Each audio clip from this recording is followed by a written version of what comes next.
há mais mistérios entre o céu e a terra do que imagina a nossa vã filosofia.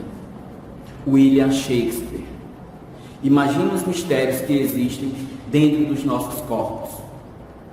Substâncias que regem, regulam e controlam nossa vida, nossas funções e, por consequência, nosso sono, nossa sede, nossa fome, sentimentos, paixão. Por falar em paixão, você sabia que existe um hormônio chamado testosterona, que quando os homens estão apaixonados liberam menos? Talvez seja por isso que eles se mantenham mais focados e menos interessados na grama do vizinho. Já as mulheres, elas acabam, quando apaixonadas, aumentando a produção de testosterona. Sim, mulheres também produzem testosterona, um hormônio tipicamente masculino. Talvez por isso elas tenham um desejo, a libido mais aguçada, mais aumentada por seu objeto de desejo, o seu amor. Essas substâncias, hoje mais do que nunca, usadas pela medicina para salvar vidas, são os hormônios. E conhecê-las é crucial para que nos entendamos melhor como é nosso funcionamento e como acontece o comportamento de pessoas à nossa volta. Eu sou o professor Hélio Sibaldi e hoje vamos falar sobre hormônios, glândulas e o sistema endócrino. E aí, gente, beleza? Estamos aqui para falar do nosso assunto, sistema endócrino. Quem quiser aí tirar alguma foto, escrever, pausa aí. Beleza? Então, a gente vai falar do sistema endócrino, como eu falei na abertura desse vídeo. Eu falei sobre a testosterona, diminui com a paixão no homem, aumenta na mulher quando está apaixonada. Logicamente que isso aí varia, né? Somos seres únicos, as quantidades hormonais variam de ser para ser, de época para época, e logicamente a forma como eles atuam pode ser mais intensa ou menos em indivíduos, ok? Então vamos falar inicialmente o que são hormônios.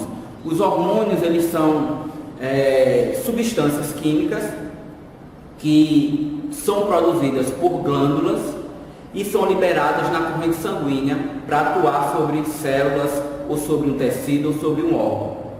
Acontece que para esse hormônio atuar sobre uma célula, um tecido ou um órgão, ele precisa ser reconhecido. Então, lembrem das aulas de citologia, toda célula vai ter membrana plasmática.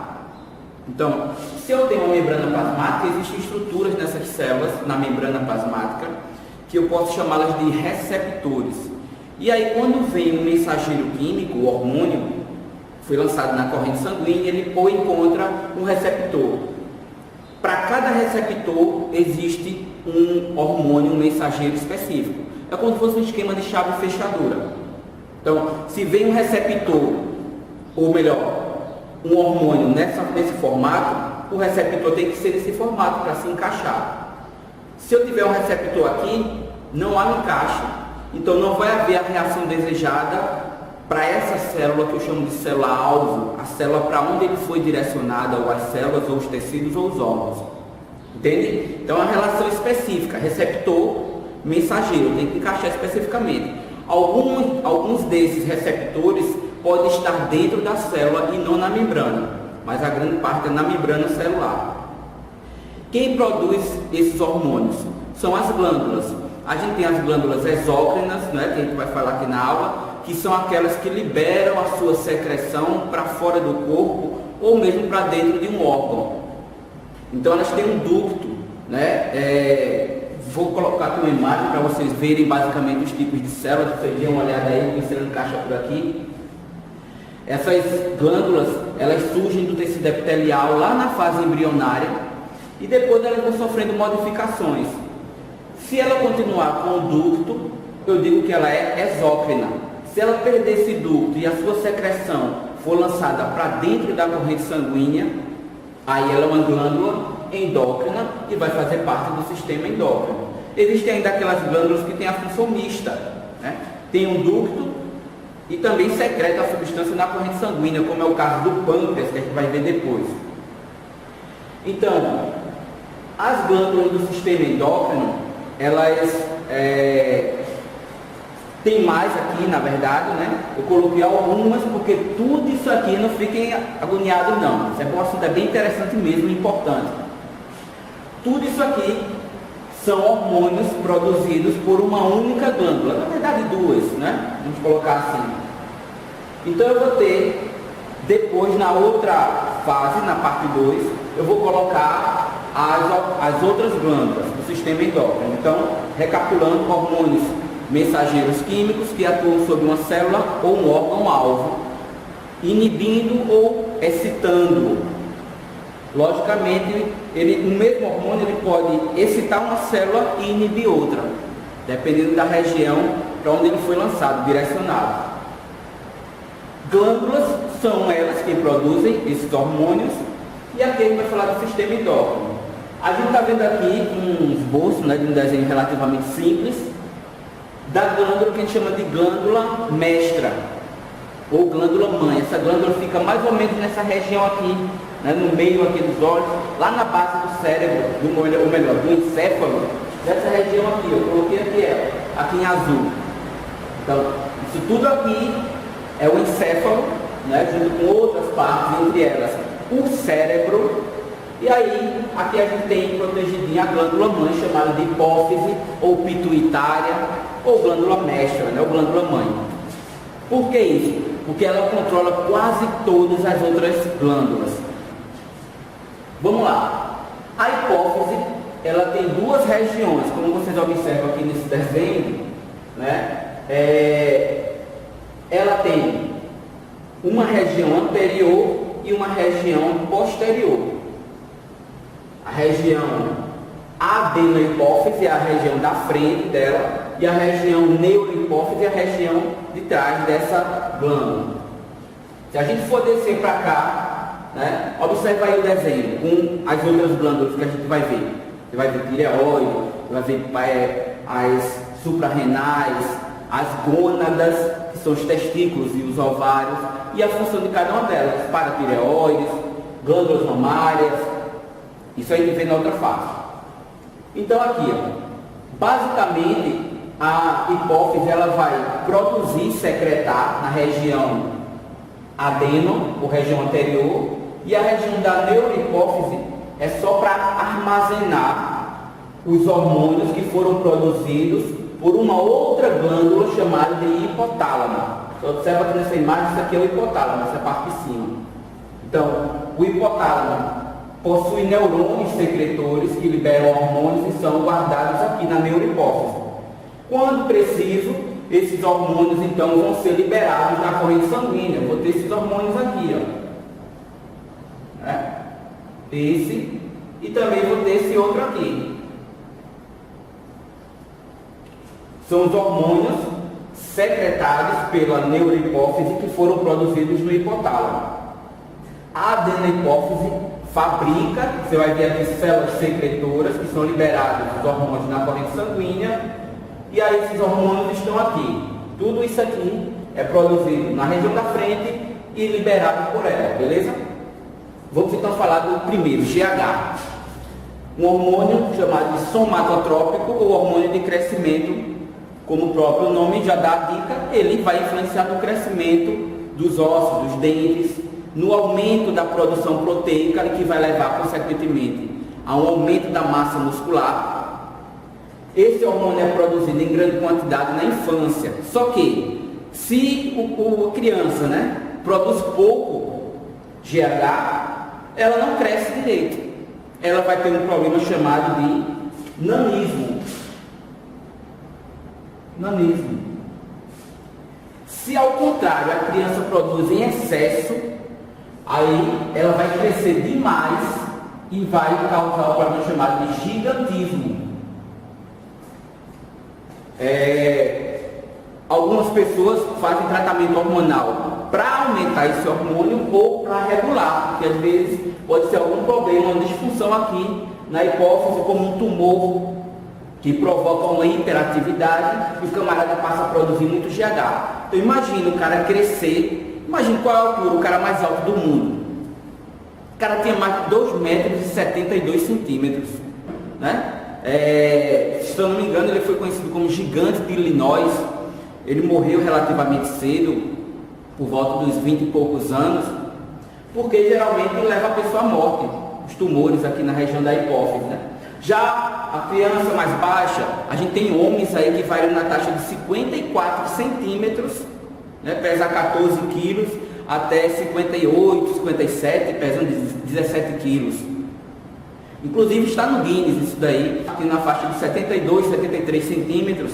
Ela casou, teve 3 filhos a contragosto das ordens médicas, porque ela corria o risco de morrer e as crianças morrerem. Então ela casou com um cara de estatura normal, de 1,75 m, 1,77 m, né, mediana, e ela teve 3 crianças, uma de altura normal, né, e mais 2 da altura dela.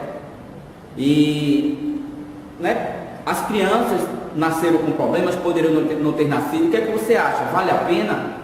Não vale? Ela tem o direito disso? Muita gente contesta. Se eu tenho uma doença e vai gerar um filho, sabendo que o filho pode ter, mas o livre-arbítrio dela de querer escolher ter ou não filhos, de dar amor a essa criança.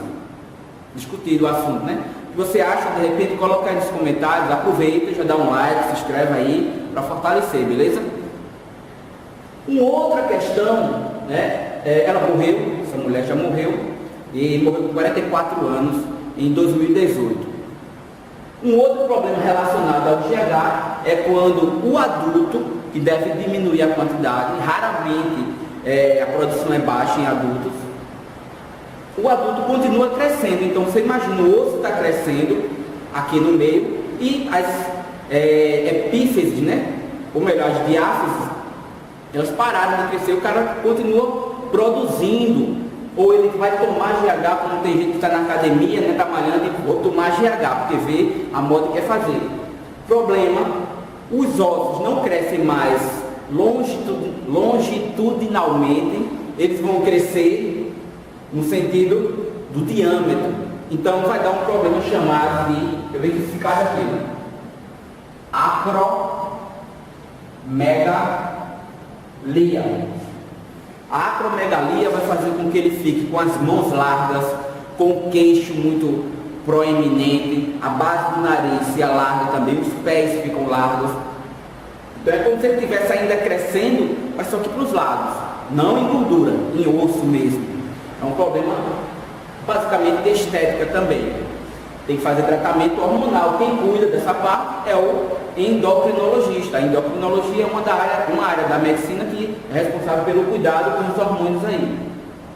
Então, infância, adulto, né? Excesso na infância, excesso no adulto, falta na criança.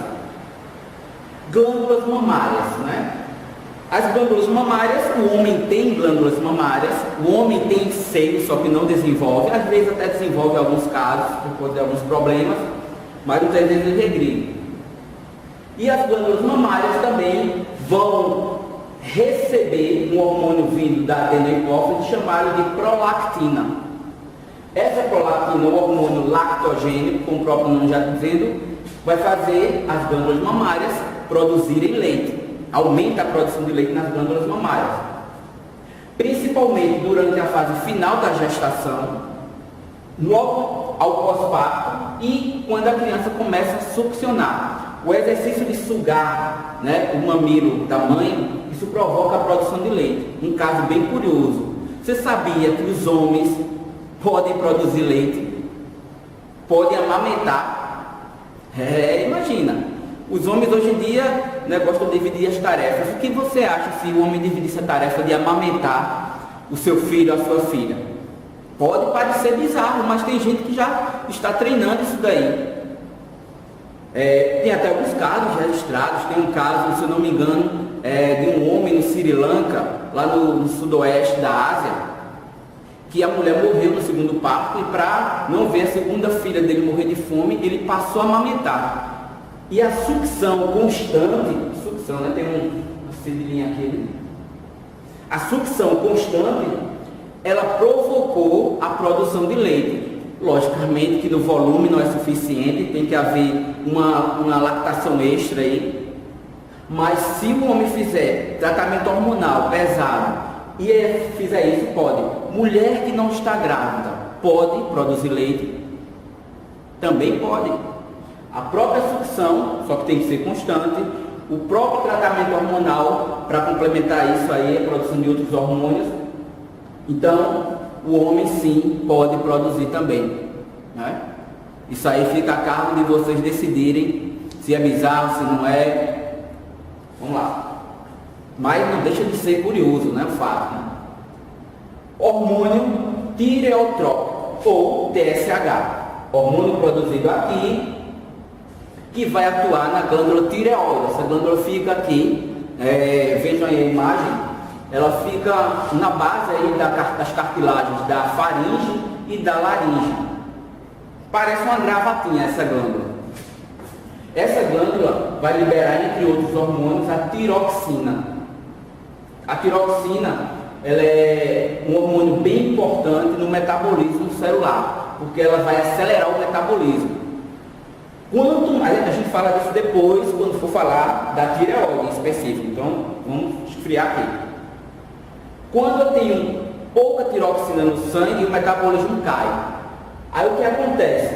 O hipotálamo, que tem neurônios, aqui, neurônios do hipotálamo, ele vai estimular a adenohipófise a liberar mais TSH para fazer com que a tireoide libere mais tiroxina. Se a taxa de tiroxina, então, estava liberando lá, começa a aumentar muito tiroxina no sangue, aí o hipotálamo agora lança uma informação para que a hipófise cesse ou diminua a produção de TSH para fazer com que a tireoide libere menos tiroxina. Então, menos tiroxina desacelera o metabolismo. O cara tem problemas, por exemplo, facilidade para engordar. Ah, eu estou gordo, estou magro. Pode ser, não pode ser. Tem que fazer o exame, filho ou filha.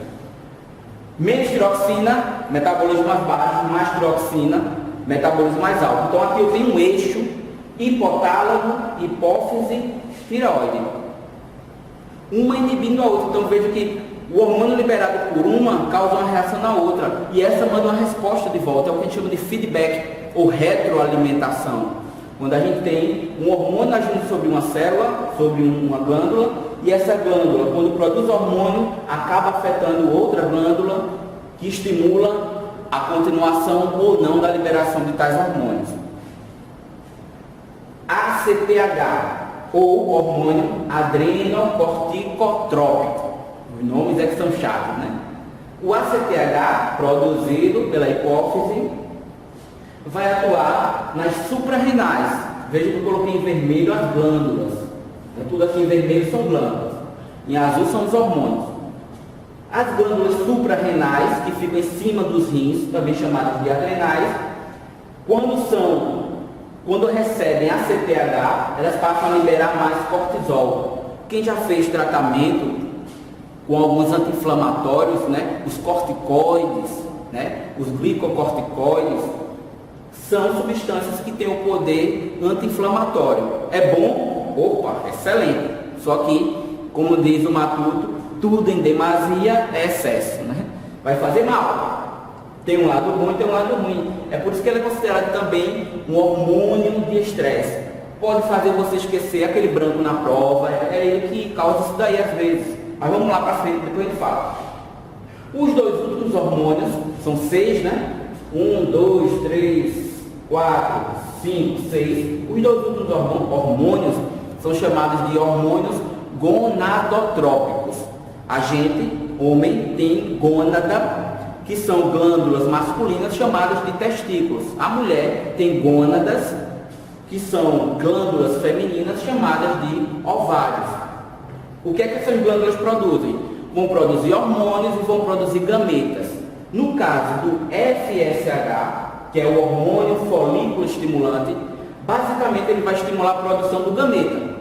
Então no homem, o FSH vai estimular ele a produzir os espermatozoides, na fase que ele tiver. Depois a gente vai falar um assunto bem interessante, que a gente vai abordar sexo, sexualidade e os órgãos reprodutores. Aí a gente fala dele, da menstruação, do ciclo, depois aqueles, como é que chama? Para evitar ter filho. Fugiu o nome agora, depois eu lembro. Na mulher, o hormônio folículo estimulante, ele vai fazer com que ela tenha um amadurecimento folicular, para depois, né, liberar esse óvulo, isso lá no ovário. O LH, o hormônio luteinizante, ele tem a função de, no homem, fazer secretar testosterona, que é o hormônio da força, né, das características secundárias masculinas. Na mulher, o LH vai liberar esse ovócito, que muita gente chama de óvulo, né? Esse ovócito secundário, beleza? Esses são aqui os hormônios produzidos pela região da frente da hipófise. Vamos falar da região dos hormônios, da região posterior, neurohipófise, que recebe neurônios, ou melhor, hormônios secretados por neurônios, lá do hipotálamo, e que esses hormônios ficam armazenados aqui e depois, quando necessário, são secretados. A gente tem dois: o ADH, ou hormônio antidiurético, ou vasopressina. O que é que esse hormônio basicamente vai fazer? Lá dentro dos rins a gente tem os néfrons, né? Que são túbulos, né? Que vão receber as substâncias que vêm do sangue, vão filtrar, o que não presta sai na urina. Quando a neurohipófise libera muito de ADH, okay, quando aumenta a produção de ADH, isso faz com que esses túbulos renais, né, dos néfrons, eles aumentem a capacidade de reabsorver água e não jogar na urina. Então isso vai fazer com que haja uma diminuição no fluxo de urina, né? O volume de urina diminui. Ao mesmo tempo, ele causa uma vasoconstrição, né, dos vasos sanguíneos. Os vasos sanguíneos, se estão contraídos, a pressão sobe ou baixa? Quem respondeu sobe está certo. Isso vai causar uma elevação da pressão arterial. Quando a pessoa, por exemplo, não produz ADH, está com uma deficiência muito grande em produzir ADH, isso causa diabetes. Tem gente que acha que só tem um tipo, não, tem mais. Diabetes insípido. Por que insípido? Insípido lembra de sem gosto, né? A água inodora, insípido, incolor. Insípido, sem gosto. Por quê? Porque como não está liberando muito ADH, o que acontece com o fluxo de urina? Está havendo muita reabsorção? O fluxo de urina aumenta tanto que as substâncias que estão ali são muito diluídas. Por isso que diz que a urina está insípida. Veja que absurdo, a pessoa chega a urinar 20 a 30 litros de água. Como é que pode? O cara tem que tomar água um bocado, né? Para manter-se vivo. Diabetes insípido. E sua pressão vai lá para baixo também, se baixa muito a pressão. Uma outra questão ligada ao ADH, quem gosta de uma cervejinha, de uma bebida fermentada, a cerveja, você percebe que depois de alguns goles, ela começa a fazer o cara ir no banheiro, ela pufa leite, depois que vai a primeira vez não para. Isso é por causa desse hormônio. O álcool, quando ele atinge a corrente sanguínea, vai entrando pela corrente sanguínea e chega aqui no hipotálamo, ele começa a secretar menos ADH. Se eu secreto menos ADH, lembra o que acontece? Muito ADH, menos urina. Pouco ADH, mais urina. Aí o cara acorda naquele dia com uma falta de líquido do seu corpo e ele vai ter a famosa ressaca. Por isso que é necessário se reidratar. Quem está bebendo também está bebendo água junto. Isso é uma prática bem interessante e ao final também, fora a alimentação. E se puder, não beba. Outro hormônio, ocitocina, né? A gente chama de hormônio do amor também, né? Porque ele é produzido quando você está sendo abraçado, quando você está sendo acariciado, quando está sendo beijado. Isso aumenta a produção de ocitocina e deixa a pessoa com algumas características, como por exemplo, contrações nas paredes vaginais, contração do útero, principalmente no parto, e contração nos ductos das glândulas mamárias. Vejam aqui que interessante. A ocitocina, ela aumenta as contrações no útero, então a mulher está perto de ter o bebê, essa contração no útero, ela pode demorar o trabalho de parto, né? Umas 12 horas ou até mais. São contrações tão fortes que a mulher sente aquelas dores. Quem já teve filho sabe do que eu estou falando. Aí aquela contração é tão violenta que dói, uma cólica absurda, né? Absurda, pré-julgamento aí que eu nem faço ideia. Mas imagina aquelas contrações para expulsar o bebê. Isso aumenta a dilatação das paredes da vagina também. O médico vai lá e faz um toque. Ela começa com uns 4 centímetros e pula para 10. Quando o cabeção, né, o pirralho que vai sair ali, né, quem tem um cabeção realmente machucou mais, o próprio cabeção, quando vai passando, vai dilatando as paredes do útero, né, e do ovário, da vagina. Às vezes, quando não tem muita abertura, o médico faz uma incisãozinha pequena, que é até melhor do que durante o trabalho de parto rasgar o períneo. Depois é mais fácil ele pontear isso daí. Contração uterina é a função da ocitocina para terminar o trabalho de parto normal. Quando a mulher está também produzindo leite e o bebê começa a succionar as glândulas mamárias, isso provoca uma liberação de mais ocitocina. Então, o que é que a ocitocina vai fazer? Ela aumenta a contração dos ductos. Se ela aumenta a contração, isso faz com que haja uma maior saída de leite. Veja que é um pouco diferente daqui, ó. Veja aqui.